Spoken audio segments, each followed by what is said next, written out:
Hey, if you haven't heard about today's real estate buzzword, you should check out this short video. Buyers, this could save you tens of thousands of dollars by giving you one of those nice low interest rates you're missing out on now. And sellers, this could set your house apart and put you over the top of all the other houses in your area. By reducing the buyer's payment, you can actually get more for your house.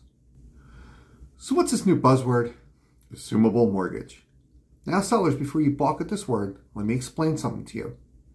When someone assumes your mortgage, they must qualify for that mortgage, and it comes out of your name, meaning that you are no longer responsible for it. What's the benefit for a buyer? Well, how about a nice 2.5% or 3.5% interest rate? This is the closest thing you're going to get to a time machine, because we're not going to see 3s and 2s for a long time, if ever. So first, let's go over what types of mortgages are assumable. FHA, VA, and some USDA.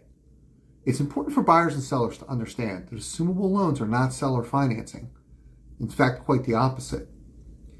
So USDAs are in your rural areas. Think above Quakertown, Berks County, Lehigh County, the top of Montgomery County, rural areas. Same thing applies in Jersey. And although the USDA does stand for the United States Department of Agriculture, it does not mean you have to buy a farm. If you are buying in a rural area, the USDA loan will allow you to put less money down, so they're not a bad option. FHA loans are the most common loans to assume.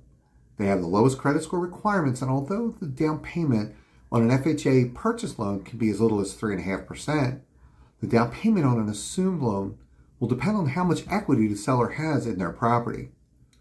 99 times out of 100, the seller will want their equity in cash at the settlement table. And you still must qualify for the loan because it will come out of the owner's name and be put into your name.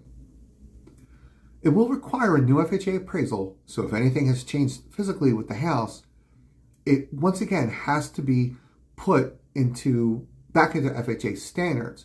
And depending on how long ago the house was purchased, that could be extensive or it could be nothing.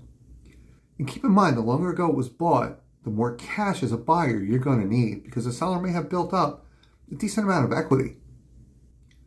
The third loan is a VA. While the appraisal standards will be similar to assuming an FHA mortgage, there is one distinct difference with a VA loan. Only a veteran or veteran spouse can qualify for a VA loan. VA loans are secured by the Department of Veterans Affairs, and they are very strict with that. So a husband and wife are fine as long as one of them is a veteran.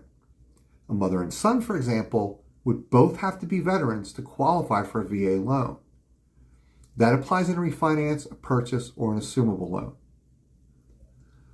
A long time ago, when you assumed that FHA loan, or even in some cases of a VA loan, the seller of the house would still be responsible if the buyer defaulted. That went out years ago.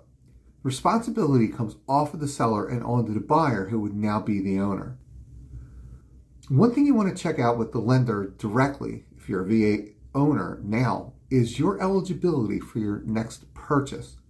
They do have some rules that are a little different than FHA and USDA, so just check directly with the lender to find out your specific circumstances, especially if you plan on using your VA to buy the next house. So if you have an FHA loan and you're looking to make a move, make sure you look into the advantages of having someone assume your loan. Giving somebody a 3% mortgage would definitely set your house apart from the others, and especially with the rates right now approaching 8%. If you'd like to find out more about how any of this will pertain to your specific circumstances, I have a free report on the 10 things that could hurt you when dealing with an assumable mortgage. It is for buyers and sellers, and you can find the link underneath this video in my YouTube channel. And if you're not watching this on my YouTube channel, just go to BillEaves.com. That'll take you right to it. Or shoot me a text, an email, and I'll send it over to you.